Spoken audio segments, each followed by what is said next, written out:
পৃথিবীর সবথেকে ছোট ঘুঘু পাখিদের জন্য তৈরি করেছে একটি প্রাকৃতিক খাঁচা। এই খাঁচাতে ব্যবহার করেছি আমরা পিভিসি প্লাস্টিক নেট। খাঁচার ভিতরে প্রাকৃতিক পরিবেশ তৈরির জন্য আমরা আগে থেকে লাগিয়ে রেখেছিলাম কিছু গাছপালা। এখন আমরা তাল গাছের মতো দেখতে এই ছোট গাছটাকে লাগিয়ে দেবো খাঁচার ভিতরে। আমার এই খাঁচাটাকে আরো কিছুটা প্রাকৃতিক লুক দিতে চলে এসেছি গাছের গুড়ির সন্ধানে। এই গুড়িগুলো নিয়ে যে খাঁচাটাকে সুন্দরভাবে সাজিয়ে তৈরি করবো একটি ন্যাচারাল ইকোসিস্টেম। গাছের গুড়িগুলোকে এখন আমি সাজিয়ে দেবো খাঁচার নিচের অংশে। খাঁচার নিচের অংশে আমি মাটি ব্যবহার করেছি, কারণ পাখিগুলো যদি ময়লা করে ময়লাটা মাটিতে শোষণ হয়ে যাবে। খাঁচার নিচে মাটি দেওয়ার মূল কারণ হচ্ছে ডায়মন্ড ডাব হলো গ্রাউন্ড বার্ড, ওরা মাটিতে যখন ঘোরাঘুরি করবে দেখতে খুবই সুন্দর লাগবে। খাঁচার মধ্যে টপ সহ যে ছোট্ট তাল গাছটা লাগিয়েছিলাম ওই গাছের টপটা হাইড করার জন্য আমরা দিয়ে দেবো এই পাথরগুলোকে এমন ভাবে চেক করতে হবে যেন টপটা কোনোভাবে দেখা না যায়। এখন শুকনা গাছের এই ডালটাকে দিয়ে দেবো পাখিদের বসার জন্য। খাঁচার দুই পাশে ফাঁকা অংশে আমি লাগিয়ে দিচ্ছি গ্লাসের দরজা, যেন এই দরজা দিয়ে গাছপালা এবং পাখিগুলো টেক কেয়ার করতে পারি। এখন গ্লাস ক্লিনার দিয়ে দরজাটাকে ভালোভাবে পরিষ্কার করে দিচ্ছি, যেন খাঁচার বাইরে থেকে আমরা পাখিগুলোকে ভালোভাবে দেখতে পারি। ঘাস দিয়ে তৈরি করা এই ছোট্ট বাসাটাকে খাঁচার মধ্যে দিয়ে দেবো পাখিগুলোর জন্য, যেন ওরা এখানে সুন্দরভাবে ডিম দিতে পারে।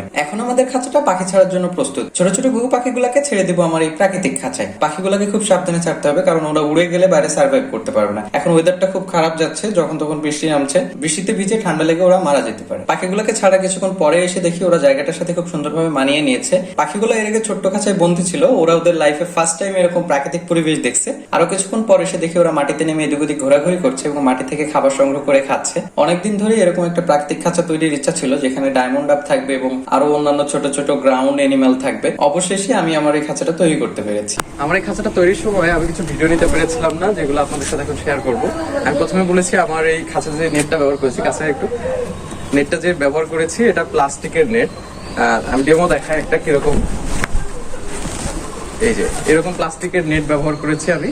নেটটাকে একটা ফ্রেমের সাথে লাগিয়ে কালার দিয়ে দিয়েছি এবং এখানে যে ফ্রেমটা করেছি এটা কাঠের তৈরি। এখন অনেকে বলতে পারেন ফ্রেম কাঠের তৈরি করেছি, এটা হয়তো বৃষ্টিতে পচে যাবে, নষ্ট হয়ে যাবে বর্ষার সময়, কিন্তু না, এটা নষ্ট হবে না, কারণ ফ্রেমের উপরে আমরা পিভিসি বোর্ড ব্যবহার করেছি। পিভিসি বোর্ডটা হচ্ছে পুরাই ওয়াটারপ্রুফ। এই যে ঠিক এরকম পিভিসি বোর্ড, এটা পুরাই ওয়াটারপ্রুফ, এর মধ্যে পানি ঢোকার কোনো সম্ভাবনা নাই। খাঁচার উপরের অংশে আমরা গ্লাস ব্যবহার করেছি, যেন উপর থেকে রোদ ঢুকে, না হলে আমার প্রাকৃতিক খাঁচার গাছপালাগুলো বাঁচবে না। খাঁচার সাইডে দরজা দিয়েছিলাম গ্লাসের, এটা তো আমি ভিডিওতে দেখিয়েছি প্রথমেই।